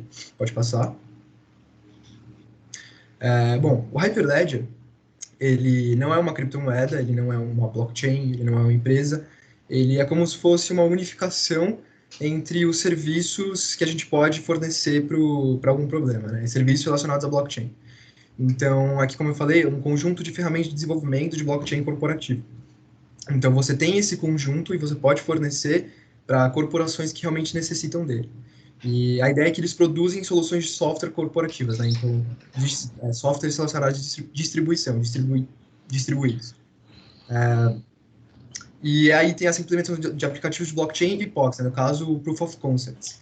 E muitas vezes eles são direcionados a diversos setores. Então, finanças, healthcare, a gente viu aqui até um aplicado a healthcare. Supply chain, muito visto também, que seria a cadeia logística. Então, o Hyperledger ele tenta trazer essas soluções para diversos tipos de setores. E acho que é muito válido falar que quem meio que fundou o Hyperledger seria a Linux Foundation e a IBM. A Linux Foundation, no caso, é uma associação que une um dos melhores engenheiros e organizações do mundo com o objetivo de tentar avançar nessa inovação. Então, realmente é um pilar, o Hyperledger é um grande pilar para a inovação no mundo, ainda mais para o âmbito de distribuição, né, tecnologia distributiva. E dentro dessa associação, né, além do Linux Foundation, a gente tem diversas outras empresas. Essas outras empresas financiaram de diversas formas, empreendedores individuais financiaram milhares de dólares ao ano, pessoas individuais também financiaram, doações foram feitas relacionadas a corporações de doações também, e então ele realmente tem um grande investimento, ele é um grande marco, e seu principal objetivo, como eu falei, seria tentar promover uma colaboração, né, uma unificação de diversos tipos de serviços, aberto, sempre aberto, e com a possibilidade de criação de blockchains e registros descentralizados distribuídos, né? Então, com esse grande foco no desempenho e na confiabilidade. E uma coisa que é muito legal de se falar seria o Hyperledger Fabric. Ele virou ponto crítico do Hyperledger, ele é a galinha dos ovos de ouro, né, da Hyperledger, porque ele funciona como fornecimento de serviços, né? Então, ele vai atuar como esse fornecimento de serviços que eu acabei de falar, então ele seria muito importante. Você consegue disseminar essa criação de aplicativos de registro de acordo com cada corporação, e além disso, o próprio Hyperledger Fabric ele vem com registro descentralizado. Então, ele usa smart contracts, então uma pessoa ela pode entrar nessa cadeia e utilizar esse sistema e utilizar para a própria, por exemplo, gerenciar as transações. E nisso o Hyperledger é muito utilizado. Então, pode passar, Arthur, por favor. A gente pode ver que a IBM, por exemplo, um dos fundadores, ela própria usa esse serviço. Então, são serviços destacados, né? Então, eu posso usar um serviço relacionado a consenso, posso usar um serviço relacionado à transação. Então, a IBM ela ainda utiliza esse serviço da própria Hyperledger, né? O Walmart, ele tem diversos casos. Ele tem, na verdade, um caso que é muito importante. Ele acredito que seja pioneiro, se eu não me engano. E o objetivo dele era atacar um dos setores que são principais, né, que eu acabei de falar, que seria a logística. Então, através do serviço fornecido pelo Hyperledger, eles queriam tentar meio que aumentar a transparência, né, e a democratização ao longo de toda a cadeia logística do alimento. Então, como vocês sabem, a blockchain, ela tenta trazer essa transparência, né? Ela traz, na verdade, a transparência, uma grande transparência para o público e uma democratização, né? Então, quem decide é quem está dentro da rede, né? Às vezes pode ser permissionado, né? Então, não é todo mundo que consegue realmente agir sobre a rede, mas consegue realmente ver o que está acontecendo. E, além disso, vem a imutabilidade, né? Então, a gente vê que está passando alimento e aí a pessoa quer checar o que ela está consumindo, ela consegue ver isso. Então, a questão da Walmart, no caso, chama Food Trust, a pessoa, se ela quiser verificar que tipo de alimento que eu estou comendo, quais são as informações, de onde que veio, ela consegue acessar essas informações por conta da blockchain, né, que armazena todas as informações, e caso haja algum tipo de problema, tem uma resposta muito rápida sobre isso. E dessa forma, tipo, o Walmart, junto com a IBM, ele utilizou o próprio Hyperledger Fabric. Então, no caso, eles utilizaram essa rede de blockchain permissionada, né, que eu acabei de falar, que seria uma rede que somente algumas pessoas conseguem tomar as decisões. Então, as grandes corporações, né, relacionadas ao próprio alimento, elas vão, entre elas, jogar as informações, né? Então, elas jogam as informações, decidem o que vai colocar lá, e assim em diante. Então, cada vez mais vai acumulando as informações para cada alimento, e isso torna a cadeia segura, imutável, né, por conta de ser a própria blockchain, e assim vai. Então, foi uma grande solução para a cadeia logística, Problemas de logística sempre aparecem. O blockchain foi realmente uma das que solucionou essa questão. E eu acho que tem até um outro exemplo, seria a Thank My Farmer, relacionado ao consumo de café, né? Então, os consumidores de café, eles conseguem verificar o seu próprio café, a qualidade, e de onde compram, então, se são sustentáveis a produção desse café, e eles conseguem verificar isso através dessa solução que o Food Trust trouxe. Então, realmente foi um grande marco na própria inovação logística. A próxima que a gente pode ver é a Maersk. A Maersk, ela é uma gigante marítima e internacional, né? E ela lançou um projeto também junto com a IBM, né? Nesse caso, eles também queriam verificar a questão de rastreabilidade. Só que dessa vez, na verdade, é sobre o controle de cargas, embarcações que circulam pelo mundo. Então, o objetivo é realmente tentar dar uma otimizada no comércio global. Então, eles armazenam todas as informações, né, de carregamentos, mercadorias, né? Então, da onde sai, que vem, para onde vai. Então, você consegue acompanhar todo esse tipo de transporte. A gente sabe que transporte é uma coisa que tem muito problema, né? A gente tem muito problema durante a cadeia. E dessa forma, tudo permanece imutável, né? Que nem a gente viu no Food Trust. Então, é realmente muito importante que seja imutável, que seja transparente, né? Porque a ideia é que o público também consiga ver as informações, né, do que está acontecendo. Então, as embarcações, os carregamentos estão chegando, indo e vindo. E dessa forma, deixa muito mais eficaz essa rastreabilidade. E, além disso, traz uma bela confiança para todo mundo, né, que está relacionado à rede. Agora a gente vai ver da UBS. A UBS é um banco suíço de serviços financeiros. Eles utilizam o eTrade. O eTrade é uma blockchain baseada no financeiro, né? Então, ele é totalmente voltado ao financeiro. Também foi construído pela IBM, pelo Hyperledger Fabric. E ela tenta mirar essa plataforma, ela mira em pequenas e médias corporações, né, com clientes na Europa, relacionados se eles tiverem garantia de pagamento e financiamento de fatura. Então, dessa forma, eles conseguem fazer um acordo digital, né? Então, um registro digital, um acordo digital entre essas corporações, e consegue manusear os trades que são feitos. Então, muitas vezes esses trades são feitos meio que não tem essa confiabilidade, né? Então, você não sabe se você tem realmente essa confiança. A ideia é que você realmente traga essa confiabilidade através das transações feitas. Então, a transação feita é segura e tem essa confiabilidade, né? Tenta trazer essa confiabilidade. Depois de aplicar esse eTrade, essa blockchain, a UBS percebeu que ficou 90% mais barato, e então realmente é muito eficaz e se associou a diversos bancos muito grandes como HSBC, Santander, Unicred e diversos outros. Então, resumindo, a Hyperledger, ele é um grande serviço para diversos setores que pode ser fornecido sobre blockchain para diversas soluções e diversas corporações. Pode passar, por favor, Arthur. Bom, agora a gente vai falar do IPFS. Na minha opinião, ele é muito interessante. Ele é um dos mais interessantes que tem, assim, das plataformas. O IPFS, no caso, a gente pode falar que é como se fosse um Google Drive, só que distribuído. Então, em vez de você ter, por exemplo, o Google como um centralizador das suas informações, sei lá, você joga um arquivo, esse arquivo vai para o Google, na verdade, com o IPFS, você joga o arquivo que você quer na rede, e esse arquivo é repartido, né, fragmentado, e os fragmentos são distribuídos entre os nós, né? Então, os nós ao redor do mundo inteiro. Então, você joga lá uma imagem, né? A sua imagem vai ser repartida, e ela vem para mim, vem para outra pessoa lá não sei aonde, em um lugar muito longe, e assim em diante. Dessa forma, ela é descentralizada, né?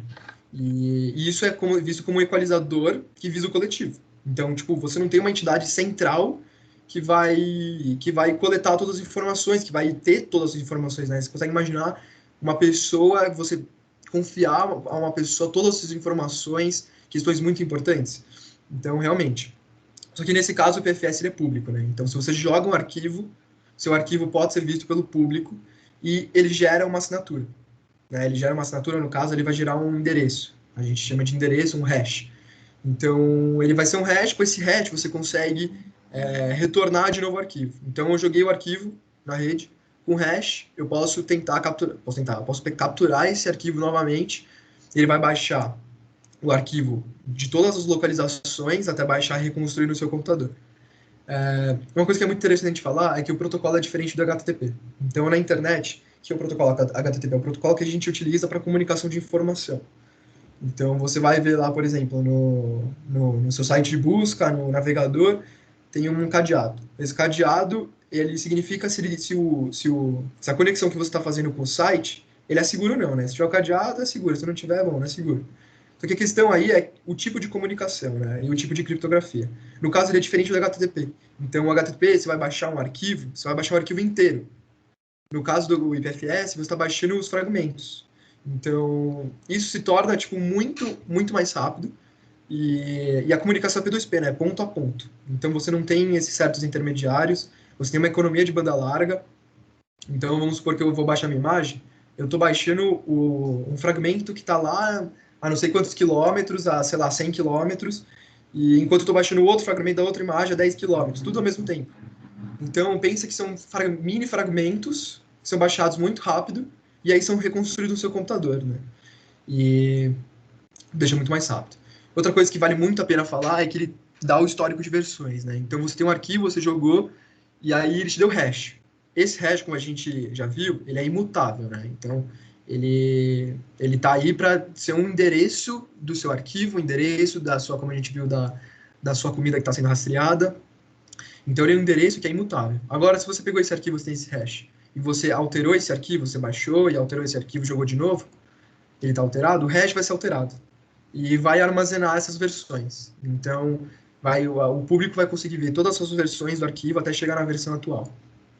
E, por último, né, sobre o PFS, é interessante falar que ele tem uma rede muito resiliente e tem uma grande conectividade. Por quê?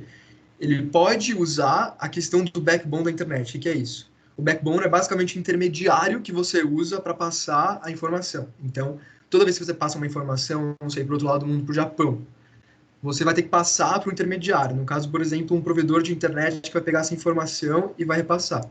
Você imagina como isso é um processo que pode ser demorado ou não e pode haver problemas. No caso do IPFS, ele decide mais ou menos como que ele vai atuar com esse backbone. Ele pode utilizar ou não o backbone, e assim ele pode decidir o que é melhor, deixando a rede mais consistente, mais resiliente e uma melhor conectividade. Pode passar, Arthur, por favor. Beleza. Bom, o IPFS, ele tem conexão com grandes empresas. Eu achei isso muito interessante mesmo, porque quando eu vi o IPFS há muito tempo atrás, eu acho que ele estava em outro patamar. Agora ele tem conexão com, por exemplo, a Netflix. Então, a Netflix, no caso, ela está utilizando o IPFS, uma colaboração com ele, para fazer uma implementação de ponta a ponta. Então, quando você vai, sei lá, usar o Netflix, você tem um download de imagens, né? Então, a camada de imagens, a distribuição de imagens, que fica em diferentes regiões. Então, você consegue imaginar fazer o download de cada imagem? É um negócio que realmente exige. Então, o que o PFS vai fazer com ele? Vai fazer essa comunicação de ponta a ponta, né? Deixando mais rápida, mais segura. E, além disso, ele vai conseguir baixar as imagens em cada região do mundo, né? Então, tudo ao mesmo tempo, mais rápido e mais rápida a transferência. Então, eu vou baixar uma imagem, eu consigo baixar de cada região ao mesmo tempo e essa imagem vem mais rápida. Então, a Netflix incorporou isso pela própria velocidade da transferência do arquivo, o que é muito interessante, né? A gente começa a ver como está sendo aplicado cada plataforma de distribuição.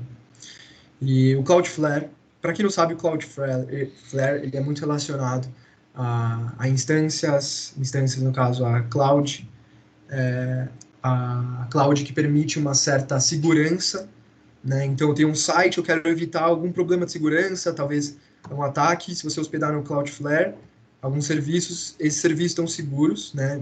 De acordo com o que eles fornecem. E o que o Cloudflare ele possibilitou? Ele fez meio que um link do IPFS com um serviço deles, o Distributed Web Gateway.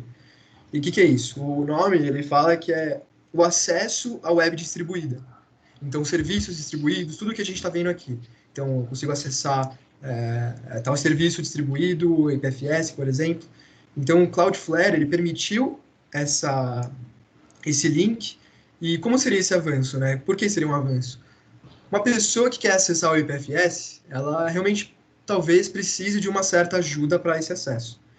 Então, o Cloudflare, que já é muito usado hoje em dia, ele vai poder fornecer esse serviço também. Então, você imagina como que as pessoas que trabalham diversas vezes com o lado técnico de hospedagem de servidor, elas veem que tem um serviço de distribuição lá, elas podem utilizar. Então, e nesse caso, no caso, é de arquivo, o que é um negócio muito interessante. Então, a pessoa que hospedar talvez uma aplicação que exige download de arquivo, streaming, esse link com o IPFS é muito interessante. E aí a gente pode ver o Azure. O que é o Azure? Ele é um serviço fornecido pela própria Microsoft. O que ele faz? O Azure, ele, resumidamente, ele vai agir como se fosse uma hospedagem também de servidores, né? Então, para quem não sabe, quando você vai hospedar um servidor, vamos supor, eu vou dar um exemplo bem resumido, tá? Não é simplesmente isso, mas você quer levantar uma máquina, você tem um computador, né? E aí você tem esse computador, só que aí você quer usar um computador virtual, né? Então você não tem um computador, você tem seu próprio computador pessoal, só que você quer levantar um computador que permita você utilizar outros serviços mais pesados, relacionados ao trabalho. Então, é uma empresa, no caso, normalmente as empresas utilizam isso. Então, a Azure vai permitir que você levante esse servidor com uma máquina, como se fosse um computador, simulando um computador, que você consegue fazer todo tipo de coisa, né? Acessar serviços, você consegue rodar alguma aplicação lá dentro. Então, o que acontece? O IPFS consegue levantar um nó. Então, como eu falei, um nó em todas as regiões do IPFS, né? Vários nós, no caso, em todas as regiões. Cada nó, ele pode dar upload no arquivo e fazer download. E agora, na Azure, você consegue fazer isso muito mais fácil. Então, você consegue levantar um nó do próprio IPFS na Azure. Então, se você quiser realmente levantar um nó, se você quiser participar da rede, fazer download de arquivos e fazer upload de arquivos, você pode levantar uma instância, né? A gente chama de instância quando a gente vai levantar um servidor, e levantar com o IPFS e se tornar um nó, o que é muito interessante, porque possibilita ainda mais a utilização. E por fim, vou ser um pouco mais breve nesse, a gente tem os dois fornecedores de sistemas operacionais, a OpenSUSE e o Gix. Os dois, eles fornecem sistemas operacionais. O Gix, ele fornece o GNU, é um sistema operacional, e os dois, eles elaboraram uma integração muito fácil com o IPFS. Então, vamos supor que você é um nó, se você quiser realmente estabelecer essa integração com o IPFS, essa utilização desses dois sistemas operacionais, no caso, por exemplo, o Windows é um sistema operacional, esses dois, eles conseguem facilitar ainda mais essa integração. Como levantar containers de IPFS, no caso, container é como se fosse uma aplicação separada, relacionada só rodando IPFS, e assim em diante. Então, é outro marco, IPFS é um outro marco relacionado à distribuição, e dessa vez foi de arquivos, e não simplesmente de serviço como transações. Pode seguir aí, Arthur. Passar o slide, por favor. Bom, agora o Corda. O R3 Corda, no caso. É outra muito interessante. Eu acho que pode até se dizer que tem uma certa, não competitividade, mas tem uma relação entre a Corda e o Hyperledger. Porque a Corda é uma empresa de banco de dados distribuída, né? E ela começou no setor financeiro, só que ela se expandiu. Então, assim como o Hyperledger, ela ainda tanto fornece para o setor de logística, fornece para o setor financeiro, fornece para o setor de supply chain, que no caso é de logística, eu falei há muito tempo. Ela expandiu para esses lados. Mas ela ainda continua na questão do setor financeiro. Então, ela realmente mira nessa questão pelo fato de ser um gerenciamento de transações ser complexo. Então, se você quiser fazer uma transação, sei lá, entre corporações, por exemplo, essa transação é complexa e você consegue até restringir o acesso aos dados. Então, vamos supor que essa transação ela é extremamente confidencial. Você consegue evitar esse acesso, né, do público, mas consegue evitar, você consegue restringir o acesso a certas corporações, né? Então, é uma transação de grande porte. O principal objetivo seria realmente, como a plataforma que a gente discutiu aqui, é uma plataforma de serviços serviços comuns, e ela utiliza os smart contracts, né? Então, é uma plataforma que também utiliza os smart contracts, ou seja, você consegue atuar nela para fazer as transações, você elimina certas barreiras nas transações e elimina o certo atraso, né? E o que é muito interessante é que ela é código aberto, né? Então, ela é sempre voltada para o público. possibilita essa interoperabilidade de diversos aplicativos, desculpa aí, em uma única rede. Então, você consegue fazer a comunicação entre os serviços, você tem esse destaque dos serviços, né? Então, você consegue utilizar cada serviço meio que separadamente, mas você consegue comunicar eles em uma só rede. E, como eu falei, tem esse compartilhamento de dados seguros, né? Então, é uma alta confidencialidade. O que é muito interessante, ele suporta vários mecanismos de consenso. Então, a plataforma tem o intuito de você realmente dar uma certa diversidade para os serviços. Então, nunca meio que se focar em um tipo só de serviço, no caso de tecnologia. Não de serviço, mas de tecnologia, né? Então, se você quiser, você pode utilizar os mecanismos de consenso da sua escolha. Então, são diversos mecanismos de consenso, de validade de transação, Bom, existem diversos outros, além de validade de transação. Só precisar checar porque o Corda ele realmente aceita essas transações. E no fim é uma blockchain permissionada, né? Então, o que acontece? Como eu falei, uma corporação que quer fazer um teste de uma rede, ela quer fazer o teste de uma rede. Ela quer fazer o teste de uma rede, ela pega uma corporação e diversas outras corporações. Então, ela vai fazer a transferência entre essas corporações numa blockchain privada. Então, quem tem acesso consegue fazer essa modificação. Então, a gente vai ver um use case relacionado a ele. E bom, assim como eu falei, é uma blockchain privada, então só as partes envolvidas conseguem participar da tomada de decisão, né? O que enviar, o que botar. E pode seguir aí, por favor, Arthur. E aí, por último, a gente tem o Spunta, né? O Spunta, ele é um dos use cases relacionados ao Corda. Ele é muito interessante porque ele é um processo de reconciliação de contas bilaterais dos bancos italianos. Então, ele tentou resolver um impasse quando você tem uma entrada dupla num livro de registro, né? Então, aconteceu esse impasse. E o que acontece? Ele, para lidar com esse tipo de impasse, seria muito demorado. E é possível que há muitos erros relacionados a isso, né? Durante a própria configuração manual. Então, qual foi o objetivo? A Associação Bancária Italiana, a ABI, ela firmou uma parceria com a R3 e que utilizou o serviço da blockchain Corda. E essa parceria, ela fez uma aplicação, né, uma blockchain, uma rede permissionada com outros bancos, com 17 outros bancos, e para cada banco ela se tornou um nó, né? Cada banco se tornou um nó, e assim eles testaram a questão das transações entre cada banco, né? Então, a questão de trades, de transações, do que botar, então cada nó decide o que vai botar e a tomada de decisão. O teste, ele no final teve quase, sei lá, milhões de transações, acredito que fosse 1,9 de milhões de transações efetuadas com sucesso, e no final ele garantiu uma muito melhor na eficiência e na clareza entre as informações compartilhadas, né? Então a eficiência aí é um negócio que também é muito bem trabalhado, e depois desse teste que foi feito entre os 17 bancos, a ideia é que seja realmente escalar essa rede para todo o sistema bancário italiano. Então, no final de tudo, as plataformas, elas são muito relacionadas, elas trazem esses serviços que ajudam, né, a fazer esses use cases que vocês viram anteriormente, eles ajudam realmente a trazer as soluções para os problemas de rastreabilidade, confidencialidade, de automação, eficiência, né? Então, tudo isso é um benefício para a inovação tecnológica, principalmente para a distribuição, né, para a tecnologia distribuída. Então, a gente vê que a plataforma ela está se tornando cada vez mais um pilar muito grande. É isso, a gente pode seguir. Perfeito. Tá, então... Opa, tem como se mutar? Tá dando um eco. Tá, beleza. Bem, enfim, como a gente viu diversas aplicabilidades, diversos setores da economia que podem se beneficiar com a tecnologia blockchain, mas vale lembrar que, pô, isso daí é só um pequeno pedaço de um escopo muito maior, né?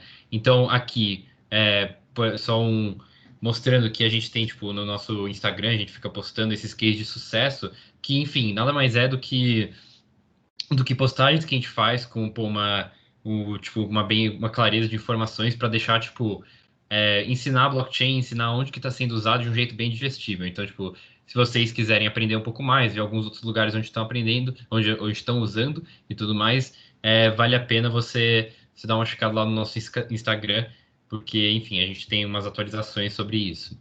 E, bem, chegando nisso, a gente chega na nossa questão final, o nosso último questionamento, que é se blockchains privadas e permissionadas são de fato blockchains, né? Porque, na verdade, como vocês viram, as diversas aplicações que a gente mostrou aqui hoje, muitas delas, ou enfim, a grande maioria, né, são privadas e permissionadas, então, tipo, os nós validadores acabam sendo poucos, não 100% distribuídas. Enfim, fica esse questionamento aí para vocês, é meio que uma pergunta retórica.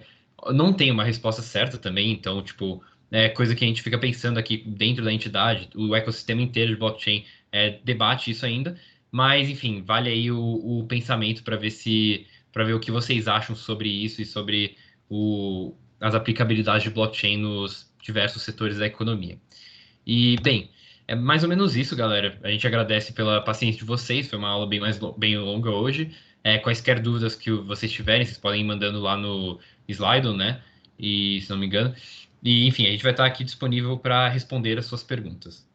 Bem, acho que acaba por aqui. Muito obrigado, galera.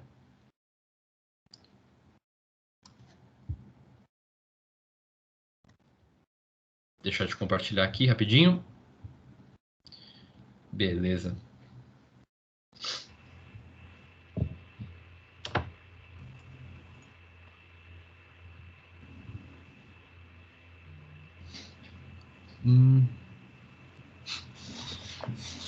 Legal, tem uma pergunta aqui. Ele pergunta, pode explicar como vai ser o processo seletivo de novo, por favor? Então, o processo seletivo vai ser dividido em 3 etapas, né? A primeira etapa vai ser esse curso que a gente está dando, então todas as pessoas que são obrigadas a fazer o curso se elas quiserem participar da entidade.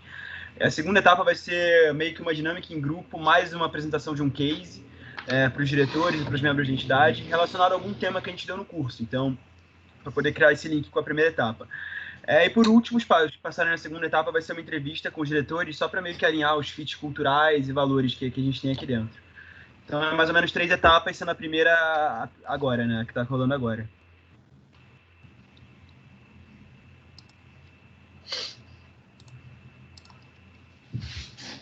Tem outra pergunta bem legal aqui. Em qual vocês acreditam mais? Libra ou Pix? Cara, essa é uma pergunta que a gente já ficou pensando aqui dentro. É uma pergunta que pode levar para várias vertentes diferentes. Pode ser tanto de um lado de uma perspectiva econômica, tanto de uma perspectiva tecnológica. Então, assim, inclusive de uma perspectiva social, né? Porque a Libra, se você não sabe, a proposta dela, um dos principais valores da Libra é bank the unbanked, né? Então, você dá esse poder de troca financeira, de armazenamento, escolha de dinheiro para pessoas que não têm esse... Tem algum barulho muito alto, calma aí. Opa, é um avião passando aqui perto, desculpa. Tá, então, enfim, a Libra, ela tem essa proposta de bank the unbanked, né? Então, a ideia por trás dela tem um caráter social, só que aí você começa a se perguntar, putz, até que ponto esse caráter social tem que ser levado em consideração, sendo que o Facebook que está tocando ela, sendo que ele está envolvido em vários diversos escândalos. Então, enfim, se todo o poder vai ter concentrado na rede da associação que eles criaram. Então, assim, a gente olha para o Pix como uma alternativa que está vindo para ficar e revolucionar o sistema bancário, né? Então, principalmente brasileiro. E a ideia é mais ou menos essa, é mudar a perspectiva e a visão dos órgãos regulatórios hoje em dia para que tanto a Libra quanto o Pix sejam enxergadas hoje como uma coisa que vai ser do futuro, né? Com uma perspectiva futurista e uma perspectiva muito mais inovadora, com uma visão menos atrasada que a gente tem nos órgãos reguladores hoje, né? Então, é mais ou menos isso. Eu não sei dizer qual que eu acredito mais, mas cada uma tem seus lados. Eu não entendi direito o conceito de exchange em blockchain. Pode explicar, por favor? Quem que falou essa parte da apresentação? Alguém quer explicar? Tá, fui eu. Tá, beleza. Então, na verdade, tem 2 conceitos principais aí. Tem as exchanges normais, que são, enfim, casa de câmbio, não casa de câmbio, mas corretoras quaisquer. E tem as DX, né, que são de DeFi.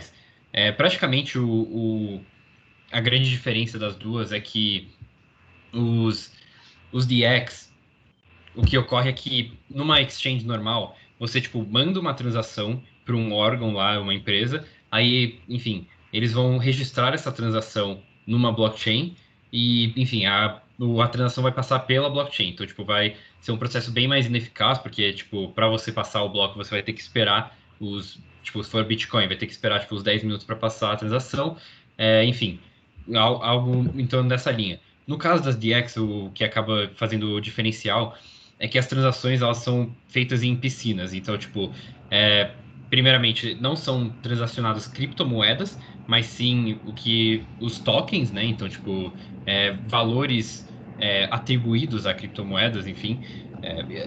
Enfim, não dá para entrar muito em detalhe, até porque a quarta ou a quinta aula, se não me engano, vai ser especificamente sobre tokens. Então, já fica a dica aí para aprender um pouco mais sobre isso. Mas vai ter piscinas e quando você vai transacionar de uma pessoa a outra, você vai fazer transações direto para a pessoa sem ter que gravar na blockchain. Você vai gravar tipo num registro da piscina e quando essa piscina se fechar, você vai jogar ela na blockchain. Então, tipo, acaba sendo tipo com que os desenvolvedores eles fazem tipo um trabalho bem, eu não sei se filantrópico é a palavra certa, só que eles acabam tipo, desenvolvendo. Opa, perdão. Não, eles acabam fazendo um trabalho que, tipo, eles começam sendo, tipo, os grandes players, aí depois, conforme a rede cresce, eles acabam, tipo, enfim, deixando aí para a rede se resolver. Mas também, tipo, pô, como que funciona esse negócio de, abrir uma piscina e mandar sem ter que gravar na blockchain? Aí também acaba entrando em outro aspecto de uma próxima aula que a gente vai ter. Então, enfim, fala aí, Luiz Vitor, Luve, se você quiser. Tudo bom. Só para complementar, que a gente vai ver DEX na sua frente, só para resumir. Então, a gente tem exchange centralizados, como o mercado Bitcoin, que a gente tem aqui no Brasil. O mercado Bitcoin não é mais você quer vender seu Bitcoin, você precisa achar alguém que queira comprar ele. Então, o que faz? Ele vai reunir compradores com vendedores. Até aí normal. Então, você vai colocar uma ordem lá, ele vai registrar no sistema interno deles lá, e vai casar com a ordem. Se você quiser vender um Bitcoin a 10, você vai colocar a ordem lá, vai aparecer na tela de todo mundo, olha, eu quero vender um Bitcoin a 10. E vai aparecer na tela, se alguém estiver disposto em comprar Bitcoin a 10, vai vir lá e vai comprar, e aí vai fazer a transferência internamente, e aí depois se a pessoa quiser sacar, ela saca, aí sim, salve o blockchain. Já uma DX, ela funciona de maneira análoga, porém descentralizada, então a gente não tem esse intermediário, ou seja, não tem a presença do mercado Bitcoin, ela vai funcionar em cima de alguma blockchain que tem smart contracts, provavelmente Ethereum, e vai rodar em cima disso, vai realizar todas as maneiras sem ter um intermediário. Então, em essência, é isso. Então, qual que é a diferença entre uma exchange e uma corretora? A corretora, ela funciona como um intermediário a acessar a bolsa de valores que é provida pela B3. Então, você acessa a XP, para a XP colocar uma ordem de compra sua na B3. E alguém vai vender, se você quiser, por exemplo, comprar um Petrobras, alguém vai vender essa Petrobras por intermédio de alguma outra corretora. Então, sei lá, alguém da Rico vai vender Petrobras e vai rolar esse casamento como numa exchange, dentro da B3 e beleza. As corretoras funcionam como esses intermediários. Isso funciona atualmente por uma série de seguranças, etc. E também é um modelo um pouco antepassado, mas é como funciona o mercado hoje no Brasil e no mundo. Você tem as corretoras que funcionam como seus intermediários da Bolsa de Valores. Qual que é a diferença da exchange no geral? A exchange ela atua como se fosse um mercado próprio. Então, você pode ter diferenças de preços entre exchanges. Você pode estar tendo o Bitcoin tradando a R$10 aqui no Brasil, no mercado Bitcoin, enquanto você pode ter o Bitcoin tradando a R$12 na Kraken, nos Estados Unidos. Isso pode acontecer porque não é um mercado unificado. O que unifica esses mercados é a arbitragem. Então, se você tem Bitcoin sendo vendido aqui a 10 e sendo vendido nos Estados Unidos a 12, você está comprando Bitcoin a R$10 aqui, vai vender a 12 nos Estados Unidos. E aí, com isso, o mercado vai se autorregular para que todos os exchanges se igualizem. Isso é uma prática chamada de arbitragem, que era muito recorrente no início e dava muito dinheiro, mas atualmente, por conta disso, cada vez mais pessoas entraram e começaram a realizar arbitragem, o preço global do Bitcoin pelos exchanges tem uma diferença muito marginal. Então, não vale mais a pena você realizar esse tipo de operação. Mas essa é uma das principais diferenças. Enquanto, se você, na B3, você sempre vai abrir lá, vai ter o preço igual para todo mundo. Se você estiver operando, vai ter o preço igual a todo mundo, independente da corretora que você acessar, porque todos acessam o mesmo mercado. No exchange já é outra coisa diferente. Eu queria deixar isso claro. Obrigado. Legal, obrigado. Acho que deu para entender bastante um pouco do conceito. Tem outra aqui, a última pergunta, acho também, para não chorar muito tempo, não ficar uma aula muito longa. A gente tem uma resposta, inclusive, para a última pergunta que o Arthur fez na apresentação, que ele fala que acredita que as blockchains privadas querem usufruir da nova tecnologia, mas não aderir totalmente à ideologia inicial. Esse é um comentário bastante pertinente, porque assim, a gente não pode deixar de lado a ideia do contexto de surgimento de uma blockchain, né? Então, a Bitcoin surgiu com a ideia dos cypherpunks, uma ideia mais libertária, do pessoal que curtia muito privacidade e queria esse negócio tirar a confiança, perdeu a confiança nos governos e tudo mais. Então, teve todo esse lado de desconfiança e de crise, que o pessoal falou assim, putz, eu preciso de uma nova tecnologia para poder revigorar o sistema do jeito que ele é feito hoje, né? Então, a ideia da blockchain é realmente mudar o jeito que a gente faz troca. As blockchains permissionadas fazem isso? Fazem. Elas são 100% transparentes, 100% descentralizadas? Não são. Então, tem que definir qual que é a proposta inicial da tecnologia, né?